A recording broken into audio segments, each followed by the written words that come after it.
Not showing full screen. Yeah, it's not showing.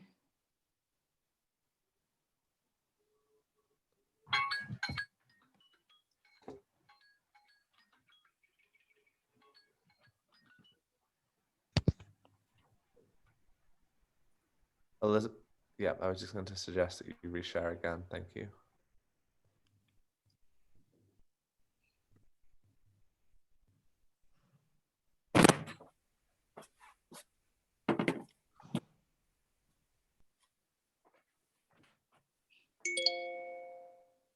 And speakers, if I could remind you all just to stay muted when you're not talking. Thank you. And can we see participants' video? Some of them, if they have the video turned on when they come in, but it's up to them if they show that or not. Okay, because we're in sort of Zoom meeting mode? Correct. Oh, okay. We'll be getting started in just a moment.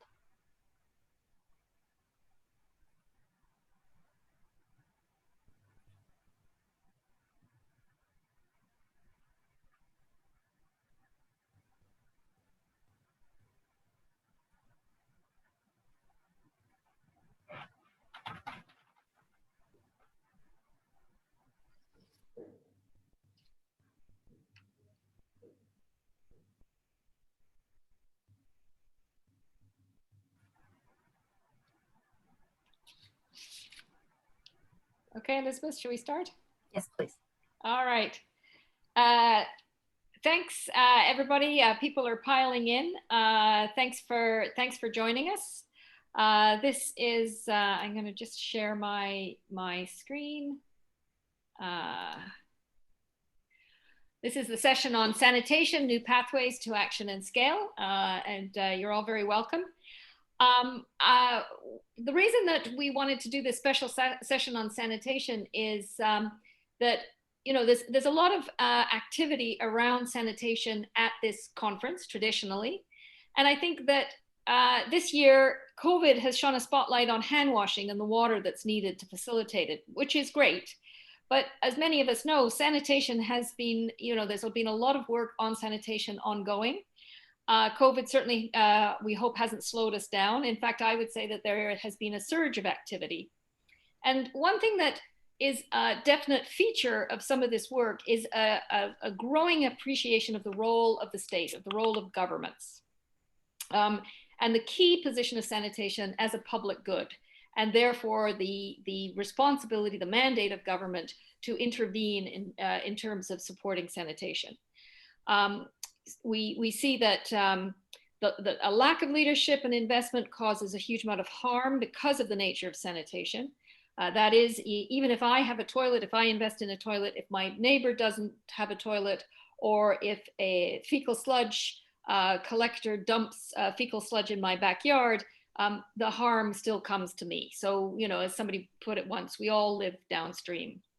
So there's a real important role for government in leading on sanitation in terms of strategic investment, in terms of regulation, and in terms of showcasing a way forward. And we've seen that this can have dramatic results in some countries, India being a prime example. So we're here today with 4 panelists to look at some recent research and some soon to be released publications that focus on what needs to be done to support governments and help them go to scale. So I'm going to start. Here are our 4 panelists. That we're going to ask each one to speak in turn. I'm going to ask you to introduce yourself and very briefly talk about the work that you've been doing before we go into a conversation. So, Joyce, I'm going to turn to you first. Yeah, thank you, Clarissa. Thank you, Clarissa. My name is Joyce Kisiangani, and I work with the Acquire Institute under the WASHPaLS program. WASHPaLS is a USAID-funded program that aims to fill evidence gaps on rural sanitation. And the program that I'm going to be talking to you about today is a collaboration between USAID and UNICEF. USAID is the research partner and UNICEF is the implementing partner. So globally, there's growing evidence that the poor and vulnerable do not always benefit from CLTS programming. And this is because they tend to construct low quality latrines, which tend to collapse. And so they revert back to open defecating. However, Ghana is the first African country to introduce a policy on pro-poor support for basic sanitation services. And so we wanted to find out to what extent does providing subsidies to poor and vulnerable households within open defecation-free communities result to sustain latrine uptake, quality, and use. I'm going to take you through the protocol that we use to identify poor and vulnerable households and the lessons learned from implementation. So USAID, in collaboration with UNICEF Ghana and the District Assembly in one of our study areas, developed a protocol for identifying poor and vulnerable households. And the protocol used a community consultation process whereby on the first day, the District Assembly staff visited the community and facilitated the entire community to define who a poor person is. Then based on this definition, the District Assembly staff facilitated the community members to identify households that fit into that definition. After that, the District Assembly staff then conducted a verification surveys with the households that were designated as poor and vulnerable from the community consultation meeting. And this was to determine their eligibility for the subsidy. And a household is eligible for the subsidy if, number one, they are poor, meaning they are not able to feed themselves all year round, or they are vulnerable with no form of external support. So they could be chronically ill or disabled, but do not have any form of external support. A household is also eligible for the support if, number two, they do not own a latrine with a durable substructure. We applied this protocol within 61 of our treatment communities, and the community consultation process identified 14% of households as eligible for the subsidy support. We looked at our baseline data to look at the characteristics of the 14% identified, and we found out that the community consultation process identified a subset of households that were poorer and more vulnerable than the average population. 92% of the eligible household met at least one indicator of vulnerability versus only 70% of ineligible households. We then distributed vouchers to the 14% of the households, and the voucher distribution used a cashless system whereby the eligible household was provided with a voucher to redeem it for the subsidy support, which was in the form of a durable latrine substructure, and it was the responsibility of the eligible household to put up the superstructure. We had 100% voucher redemption rates, and currently 85% of the eligible beneficiaries have a toilet with a durable latrine substructure and a full superstructure. One of the lessons we learned from voucher distribution is that it's important to incentivize all stakeholders. Our program incentivized material suppliers and artisans, but did not incentivize the district assembly staff and financial institutions. And this led to delays in monitoring the toilets that had been constructed and making payments to artisans and material suppliers.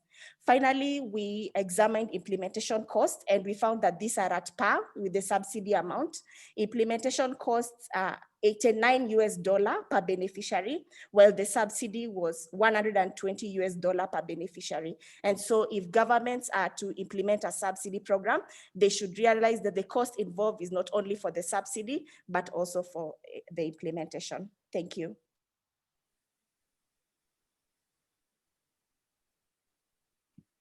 Thanks very much, Joyce. Talking away as usual. All right, I'm going to go on to Barbara Evans from the University of Leeds.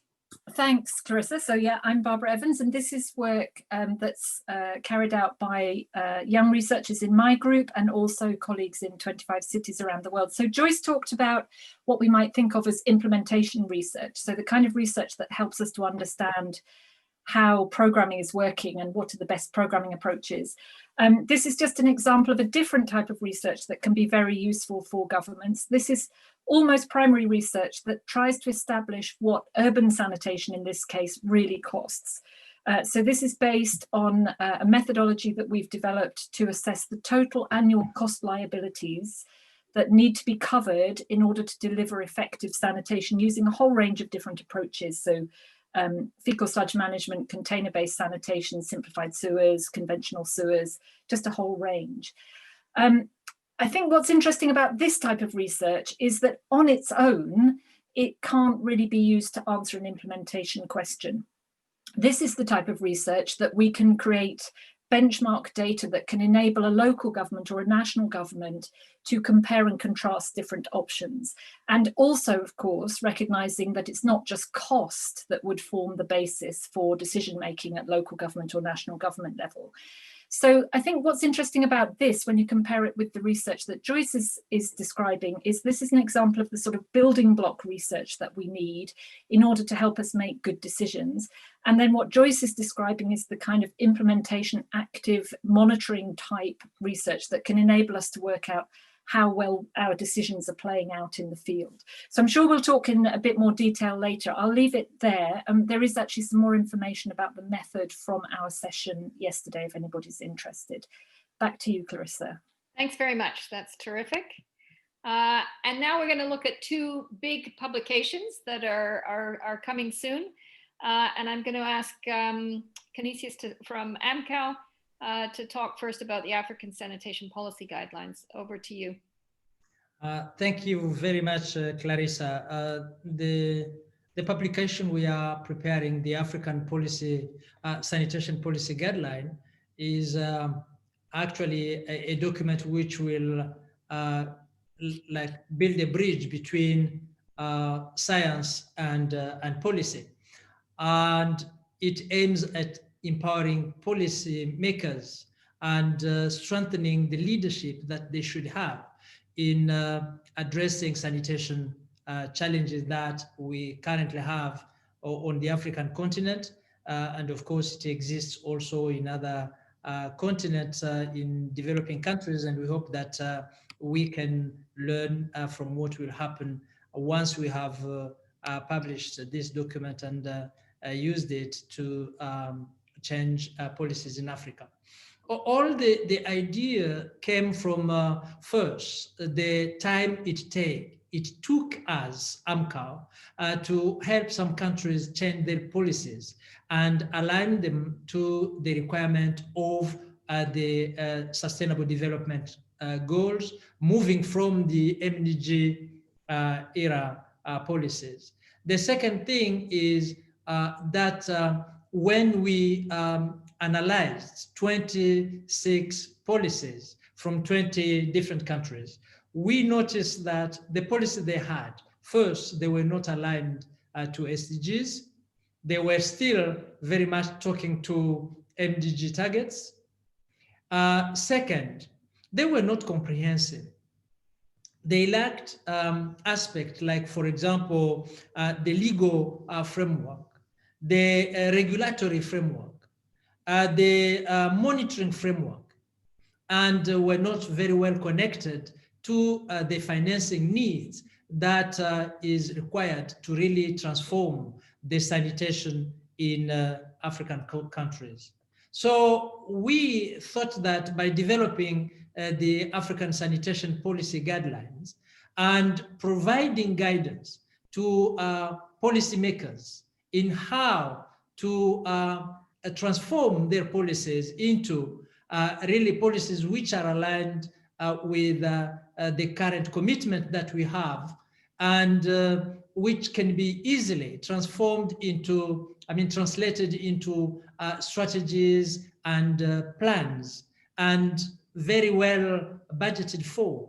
We thought that that could help creating an enabling environment, which will then allow countries to move quickly to the implementation and transform the policy landscape. So as we have said here, the document will mainly focus on sanitation, and especially on fecal matters, fecal wastes, and also on hygiene, hand washing, menstrual hygiene management are the two focuses that we have taken, because otherwise we could go very broad and end up having a document which would be very complex to implement. And then we provide guidance on that content that should be characterizing a policy. And we advise also in the process to develop them and how to implement them.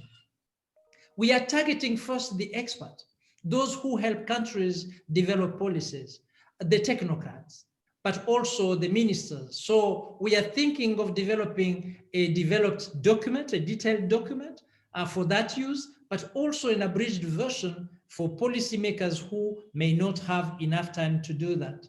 And we have been working with experts from all the corners of the world, from WHO, from university people, so that we can bring the most updated knowledge in all different aspects that should be required in a sound policy.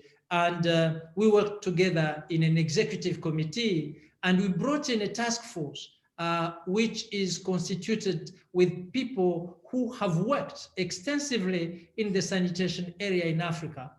And then we bring in also the expertise of drafters and reviewers, so that we can be able to produce a document which indeed respond to the needs of the African continent, and which can be immediately implemented to transform first the enabling environment, and then pave the way for a sound implementation of the sanitation plan and accelerate our journey towards the SDG 6.2 targets. So we are expecting to have the product by December this year, and next year we are planning to roll it out so that we can start reaping some benefit in terms of improved policies, and then monitor the progress we will make and see if it is something that we need to scale up and also replicate to other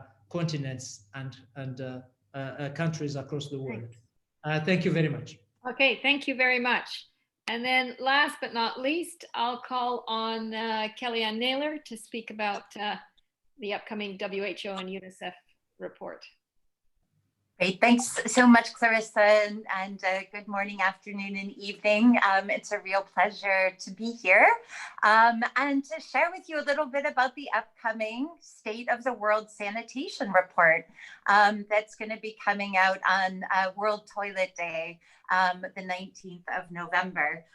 So I think just maybe to give you the background, I think it's always important to ask, why did we do this report? And it is a little bit intriguing, the story of how this is coming about, and just gives a bit of an idea also about kind of the internal workings of the UN.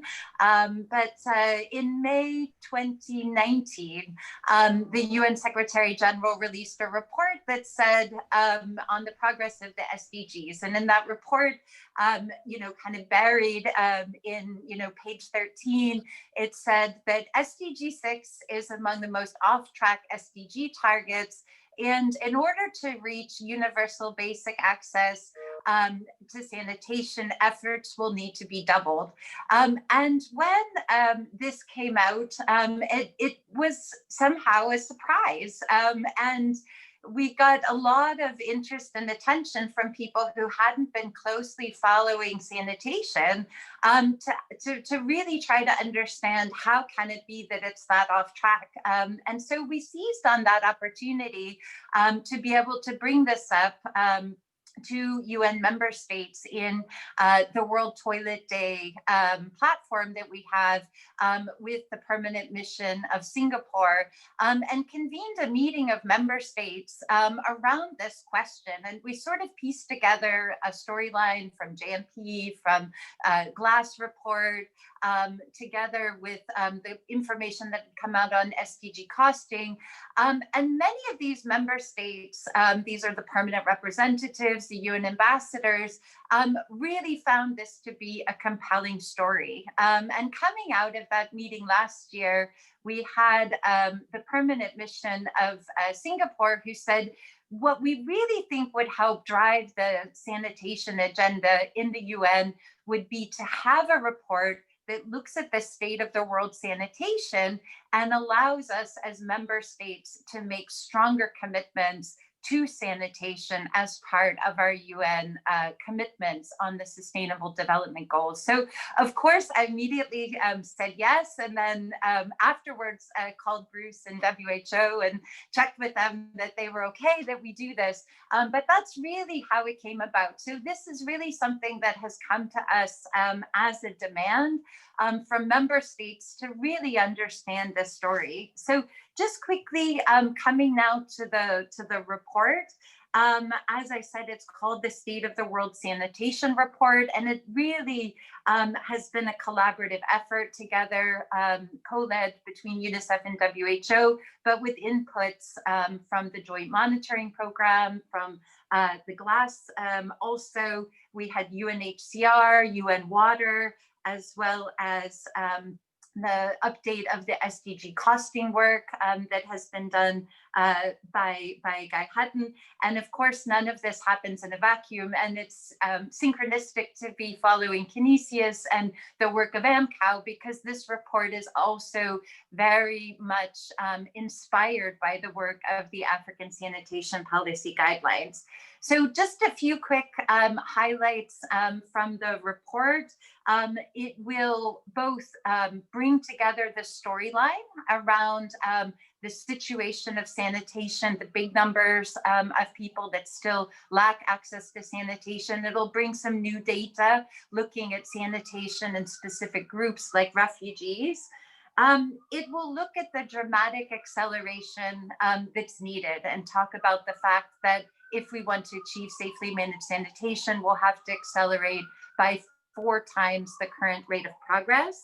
But it will also look at the economic aspects, and it's going to very much make the case that while achieving universal access to sanitation will be expensive, that inaction brings greater costs. And we'll talk about the return on investment of sanitation being estimated at 5 times the cost of sanitation, and a cost-benefit ratio that's even greater than that of water supply. The second half of the report really looks at solutions, highlights 14 different case studies from countries from all regions of the world that have made important and significant progress in 1 generation to make that big step on sanitation, looks at the role of strong political leadership, and then puts forward a pathway of acceleration, drawing on the new SDG 6 Global Acceleration Framework that was developed by UN Water and launched by the UN Secretary General at the high-level political forum in this past July. And so we'll look at those 5 accelerators: governance, financing, capacity development, data, and innovation, which can be used as the pathway to achieve safe sanitation. So that's where we are. So aside from being a stock take,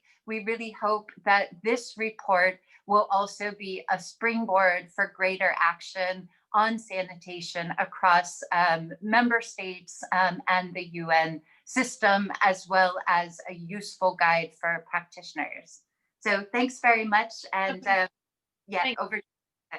Thanks, Kelly. So thanks to the 4 of you for outlining what you've been doing. And so now what I'd like to do is have a conversation about how this all fits together. And I find it interesting when I listen to you, I hear words like transform. Canisius used the term revolution, a sanitation revolution. You talk about acceleration, working quickly, working at scale. So how do these new tools that we're talking about, this new research, really help governments to move the needle on sanitation? So if you were advising, and many of you are advising governments who perhaps see the statistics, they're lagging far behind, the rate of progress isn't nearly fast enough, what would you tell them that they needed to do in order to move the needle on sanitation, and how can they make use of these new resources? And I'll just open it up. And whoever wants to speak, just come in. So can I just jump in, Clarissa?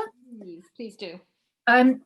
So yeah, just one thing that I do think is really important is that We do need to really think about sanitation as it is embedded in systems of government. And this is why, you know, the intervention of AMCOW is so important. So as a researcher, but coming from an engineering kind of perspective myself, one of the things that we really try to do is to make sure that the data and information that we produce is answering questions that local government needs answered. So for example, one of the really critical things that we really need governments to do is to recognise the scale of the ongoing operational liability that is associated with achieving SDG 6.2.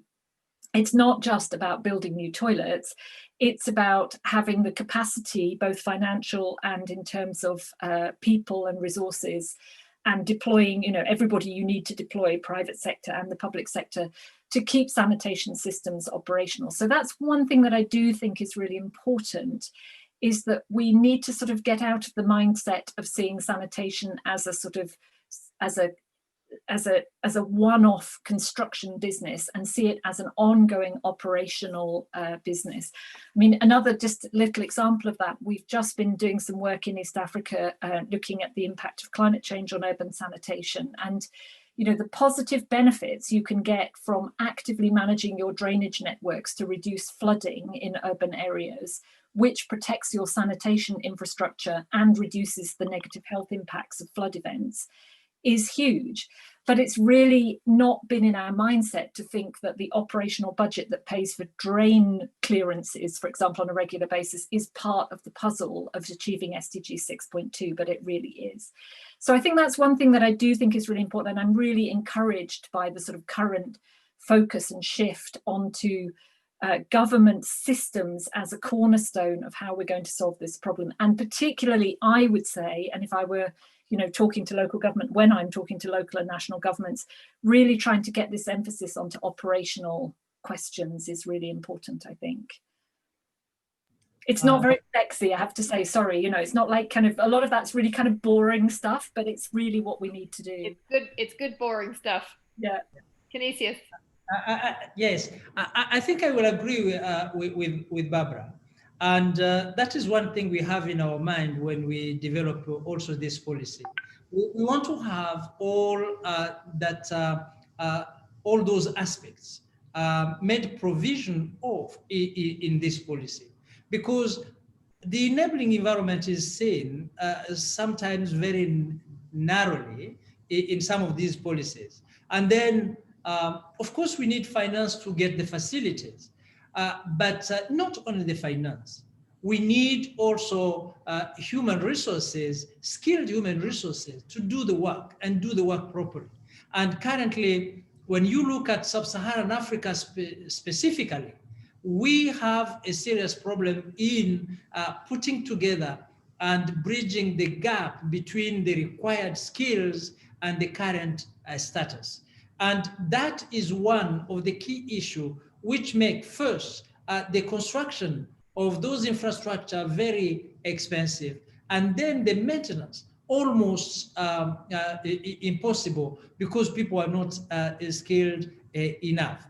And then we need also the machinery of the government to be able to know that it is their responsibility to ensure that they monitor, they plan, and they make sure that we don't remain in a reinventing the wheel, restarting every time, but rather, once we have put a facility in place, there should be the responsibility to have it going on. And I think that with what we are doing now and borrowing from the finding of different researchers and bringing it to the policy makers table, we hope that we will be able to empower the changing of how we implement our sanitation plan, but also empower the leaders in the sanitation area so that we can do things which can have more impact than we have been doing in the past. Thanks very much. And I think that that issue of empowering leaders and inspiring leaders is very important. Kelly, I wonder if you want to talk about the role of UN member states within the UN system in calling each other to account. Great, thanks so much, Clarissa. And it's kind of, it's interesting to see how these pieces come together, because I think what we've been trying to do with this piece of work with the State of Sanitation report is really bring the whole of government around the idea that investing in sanitation is the right thing to do. And what, I think the way that this report is pitched is really framing it in the fact that sanitation is an essential public service. We've looked at how it must be part of the social contract that is in a democratic, frame of government, and that, that among many things that member states are going to be investing in, that sanitation is just a fundamental one, both for the health of the population, as well as for the benefits of the environment. And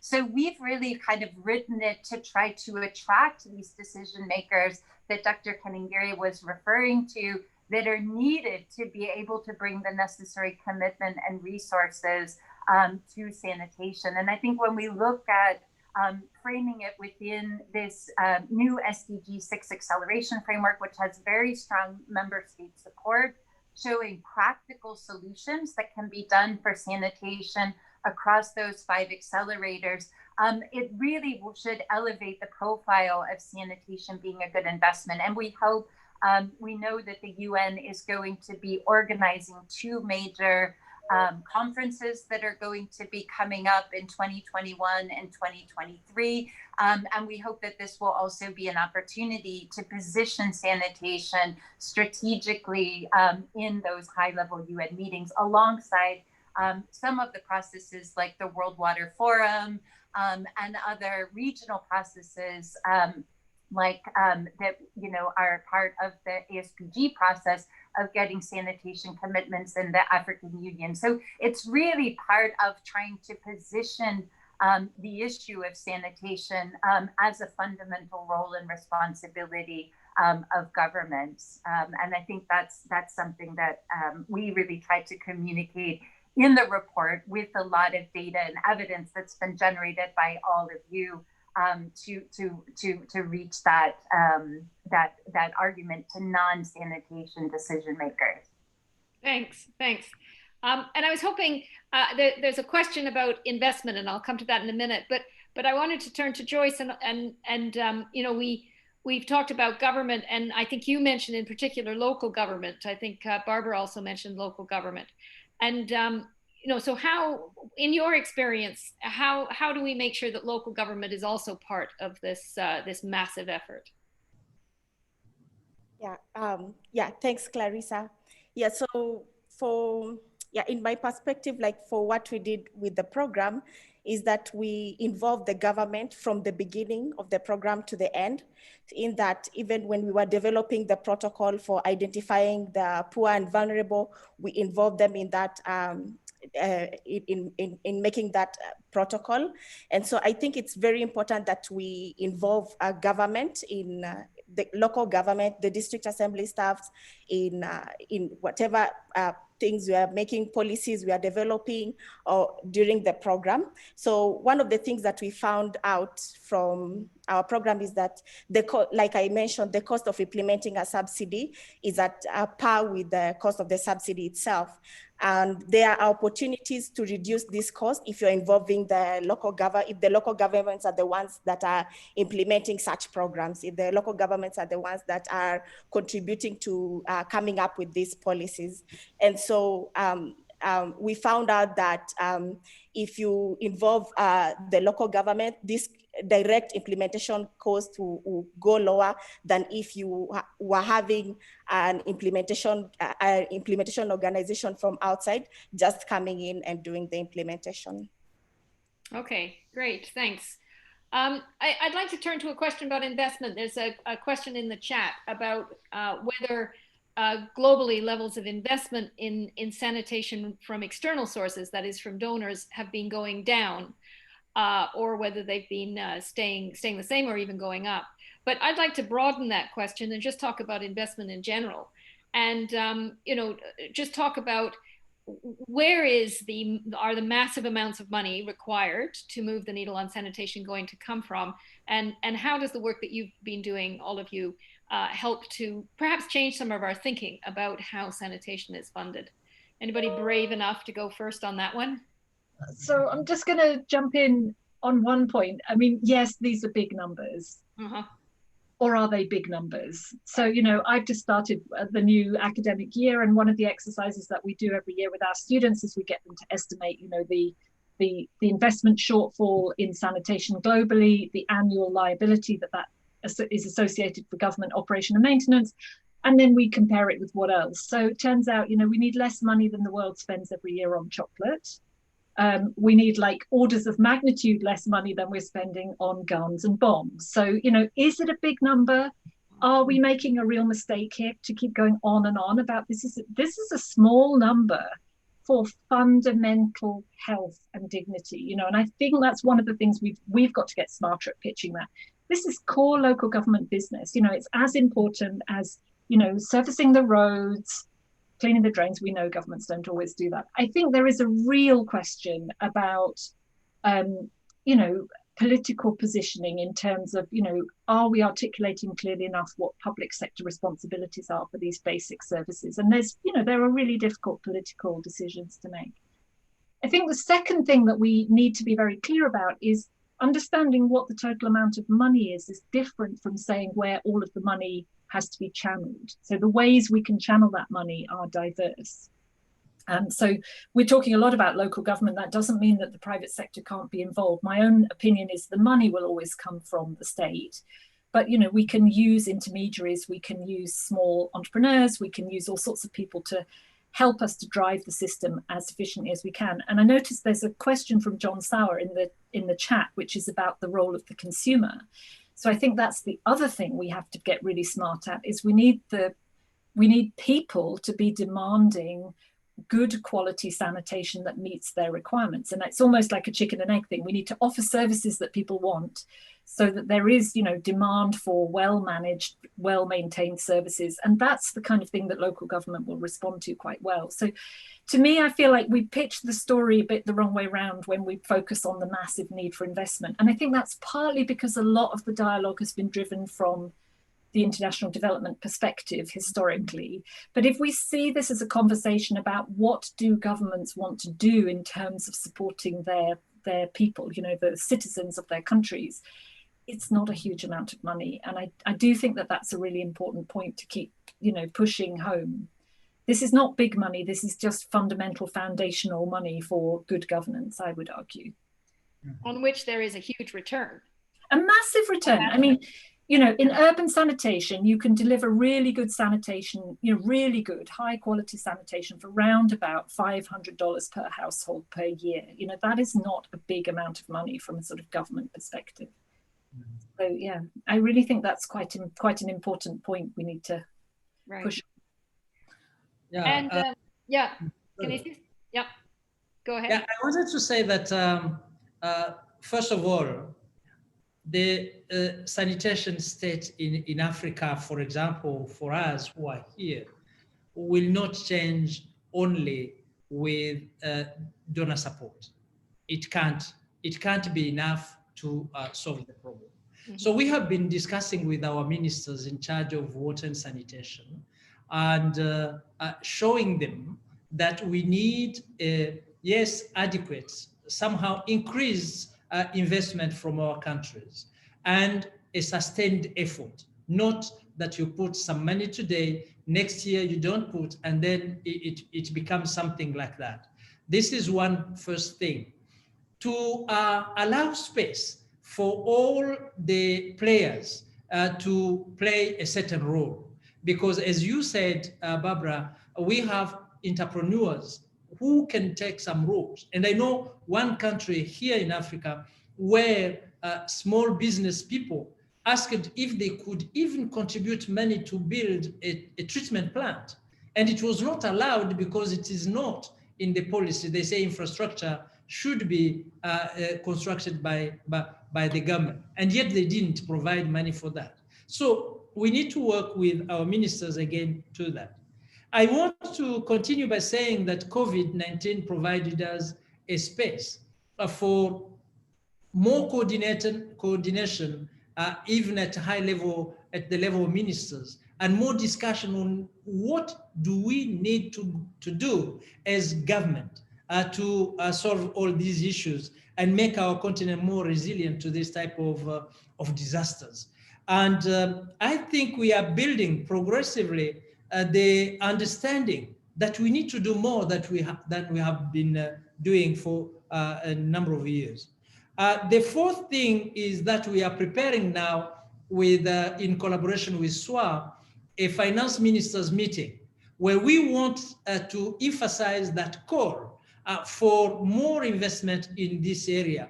And that advocacy will continue in March, where we will have the head of state and governments in the World Water Forum. We are discussing this with African Union and the government of Senegal.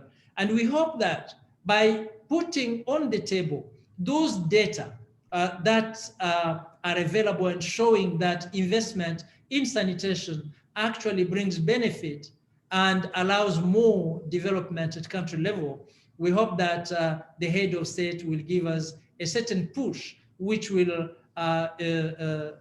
elevate a bit the level of investment and involvement of different sector in the sanitation area.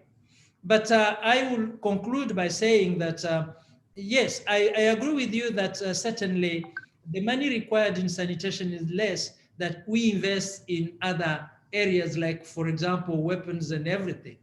But in many countries in Africa, we don't have a good estimate of the money we need in particular cases. And I think that we need to be somehow helped to understand how much money we need in country A, in country B, so that when we discuss with the government of that country, we put the figures which can be corroborated, which can be supported by evidences on the table, and then see how they can do more effort.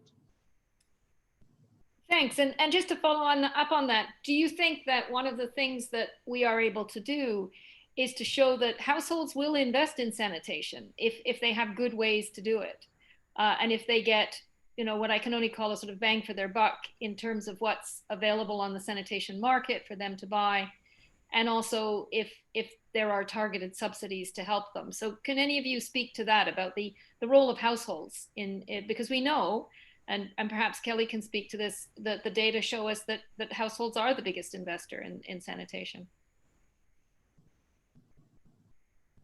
Great. Yeah, thanks so much, Clarissa. And I was, just looking at some of the facts that we have, but it is, yeah, I mean, you're very true that the funding streams that are coming into sanitation, when we look at the average, for example, from the GLASS report, the average sanitation budget per capita in countries that reported to GLASS was $1.43, which is less than 1/4 of the overall WASH budget per capita. So you can see that the levels of investment or of public funding are quite low compared to kind of the overall costs. And I know there's, a mapping of the different types of funding streams, but I think what's important is that the funding from for sanitation comes many times from households themselves in the form of tariffs, in form of user fees, in terms of the purchase of their own toilets. So these are very important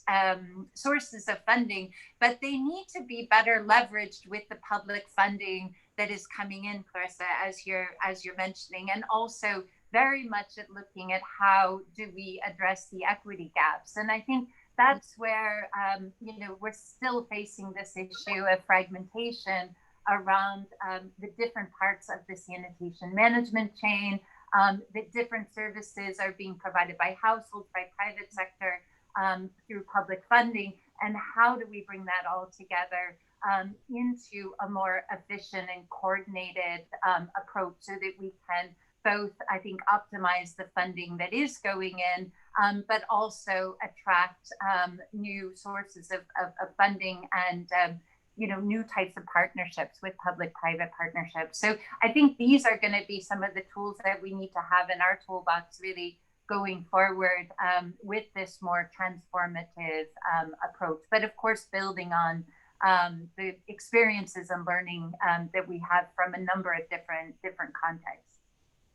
So that gives me a nice segue into posing one of the questions that has come in on the chat, which has to do with technology. And it was a very specific question about whether the African Sanitation Policy Guidelines included container-based sanitation. But before I turn to that very specific question, I'd actually like to broaden it out and just say to you, what is your experience in terms of sanitation technologies? How much should we be dictating what sanitation technologies to use? How much should we be technology agnostic?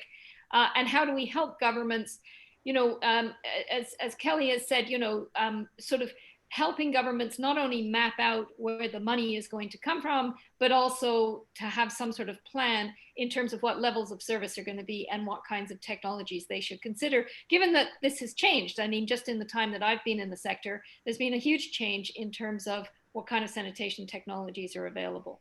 So I'd be very interested to hear you speak to that. There's a $100 million question. Thank you, Clarissa. To solve that. Yeah, so just one thing I wanted to perhaps pick up on there. So, and this is where you can see all the threads coming together. So the first thing is, and there's a couple of really nice points in the chat just now from Jan Willem and Jenna, I can see, and a couple of others that kind of speak to we need to understand what it is that households want from the service and make sure that whatever it is that we produce delivers that service. Personally, I think you can be quite technologically agnostic about a lot of that. You can deliver a lot of the convenience to a whole bunch of different ways. Often what people really want is, to be able to pay a regular monthly fee rather than every time they need their pit latrine empty or whatever it is, so understanding what it is that the customer wants.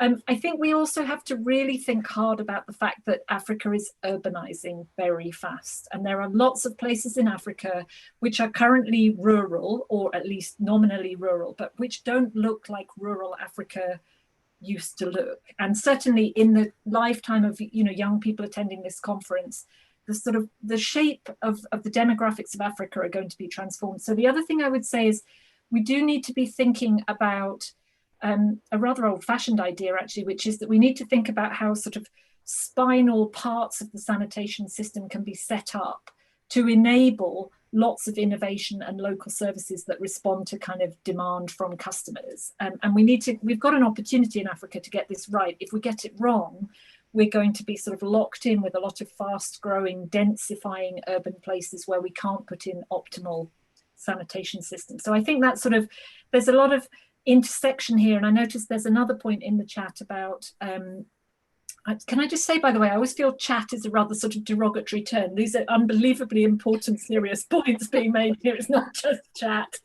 In the text, which is being offered by the participants, I think, we need to be very cognizant of the fact that this is bound up with land use planning and tenure issues. And we do have an opportunity to get some of those things right. I think Africa is on this sort of cusp.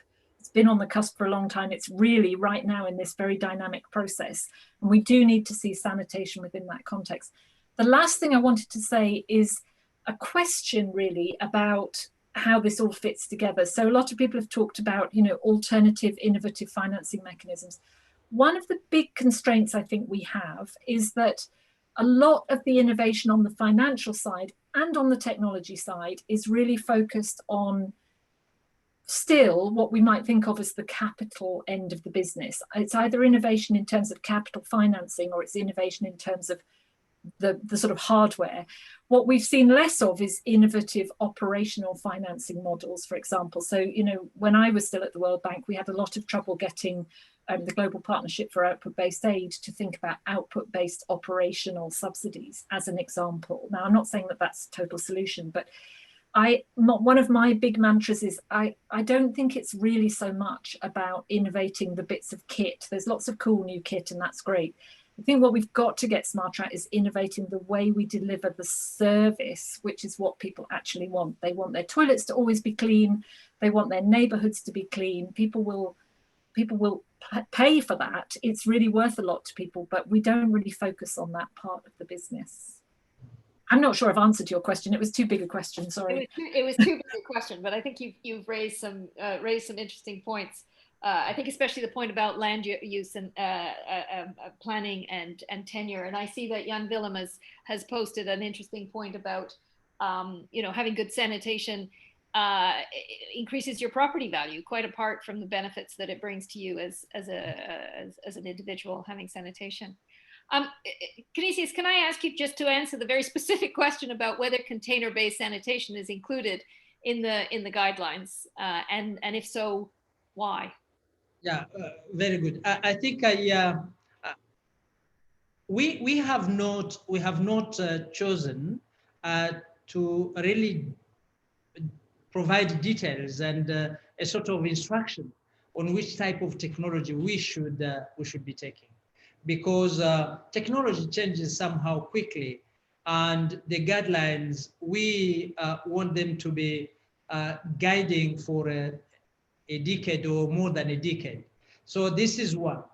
But we provide the information on the existence of different technologies and the need for a country to or individuals to choose which one is appropriate for their situation and which is affordable and easy to maintain. For example, the on-site sanitation technology is most appropriate in the continent vis-a-vis the sewerage system, which is very expensive. And if we go that way, of course, we will not be able to serve the majority of our people. And that is why we will be in obligation to go to the people, to different levels of stakeholders. And when we sensitize them to adopt the sanitation policy guideline and use it, but also provide information on available technologies and the pros and cons of each one, so that they can be given a chance to choose. And I believe that they will choose the affordable and easy to maintain on-site sanitation system. Okay, and I think that's an important point, that this is important advice that we give governments, is to keep an open mind about the mix of technologies and approaches they use. Barbara's just about to levitate off her chair if I don't let her speak, but I just wanted to say before I do that, that Joyce, I thought I would come to you afterwards and ask you about the system of vouchers and the extent to which having a voucher system can actually encourage this idea of householders making their own choice about what kind of technology and level of service they want. But Barbara. So very quick, small plea. Waving at me until I let you talk.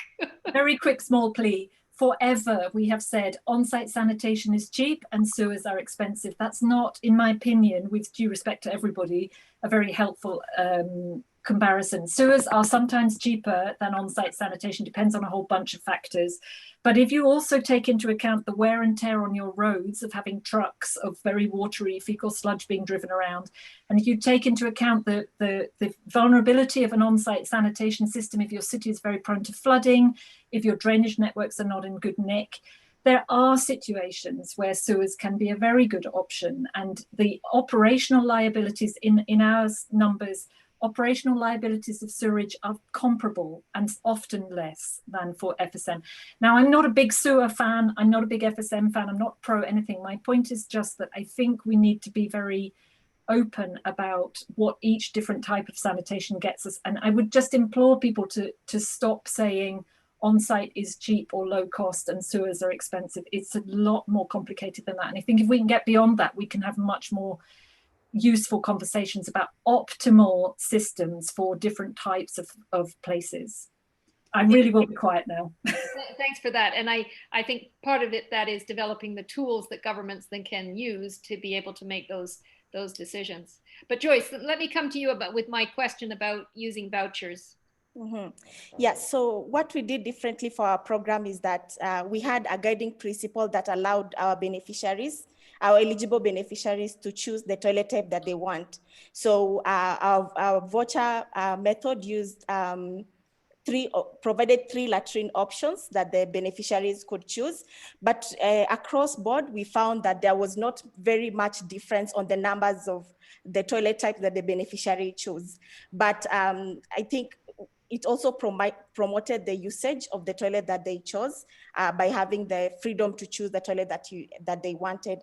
In addition to this, Barbara had mentioned something on monitoring output based payment system, whereby you make sure that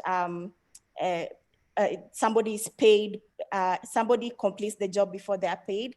So one other guideline that we had is that in our program that we had was that the artisan would not be paid the full amount until the full superstructure was complete, though it was the responsibility of the beneficiary to put up the superstructure. So in as much as we are giving these beneficiaries the subsidy to ensure also that they are using it, we want them to request to get the subsidy when they are ready, when they know that they want it, so that we don't have systems like before, whereby the system is very top down, whereby an organization just comes in and installs substructures, and then people would just be telling you that people just came and installed, and that's what I did. I was not asked what to choose, what toilet I wanted, if I wanted the toilet in the first place. And so to promote usage of the toilets, we use an output-based payment system, whereby the beneficiary had to request to get the toilet before the artisan came in and constructed the substructure. And the artisan was also not paid until the superstructure was complete. And the household was was told this very clearly, that they also had to put up the superstructure before they had to be ready to put up the superstructure. So yeah, vouchers, depending on the guiding principles that you allow, can allow your beneficiaries freedom of choice, and this would encourage the toilet usage and sustainability of that program. Okay, thanks very much. So this is a huge topic. I understand that there's an entire separate webinar going on in the chat with lots of very good conversation back and forth. I think we could talk about it for the rest of the afternoon. We've only got a few minutes, and we've got to wrap up. What I'd like to do is just give each one of you an opportunity to make a sort of a final point. One of the things I'll point out in the spirit of opening up enormous new sort of questions, many of the people in the chat have talked about climate change resilience, future proofing, recycling, and reuse. I'm not going to ask you all to answer that in 1 minute, but you might want to just glance on it in your wrapping up remarks. So let's go in the same order that we did for the opening statements. And Joyce, shall I go to you first? Just, is there any last thing that you want to say before we wrap up the session in a few minutes? So like we all know, SDG goal number 6 is to achieve universal access to sanitation and eliminate open defecation, while paying special attention to poor and vulnerable women and girls. So, however, it's usually when it comes to subsidies, when it comes to providing subsidies, it's usually very challenging to target, because you might end up targeting people that do not need the subsidy and end up leaving people that really need the subsidy. And so from our program, we provide clear protocols and guidelines that you can follow to ensure that you are identifying the poorest and most vulnerable for targeted subsidy, and ensuring that you're eliminating people that do not need your subsidy. So governments can use our protocol to refine on their protocols that they use for targeting subsidies. And we are currently developing a policy brief on this, on how to target subsidies based on our experiences in Ghana, and also trying to find new ways that we can be able to implement a subsidy program in a way that would be cheaper based on the data that we've collected from the subsidy program. Thank you. Thanks. Barbara. This is a very small plea to researchers, actually almost doesn't apply to anyone in this room, I suspect, but I think what researchers need to do is think about, what does the decision maker need to know? And that's our job, is to provide really pragmatic advice and answers to questions. I feel guilty sometimes because a lot of the research seems very dull. You know, what does sanitation cost? But all of the sort of global stuff can't happen without that underlying fundamental stuff. And it's extraordinary how much fundamental information we still don't have about a lot of sanitation systems. So really encourage particularly young researchers, get down and dirty with local government and with local implementers and start answering really practical, down-to-earth questions, because that will really help. Thanks. Dr. Kanangire, we'll turn to you. Thank you very much. At the level of African ministers in charge of water and sanitation, I think there are like 4 things we would like to talk about. The first thing is we need to make sure that leadership has knowledge. They are informed of all those technologies, all those courses, and be guided, be equipped so that they can be able to take the right decision. This is one. The second is that in Africa, we have countries that are doing well, and we have embarked into a process of enabling peer-to-peer learning so that they can borrow a leaf from their African colleagues and try to emulate those.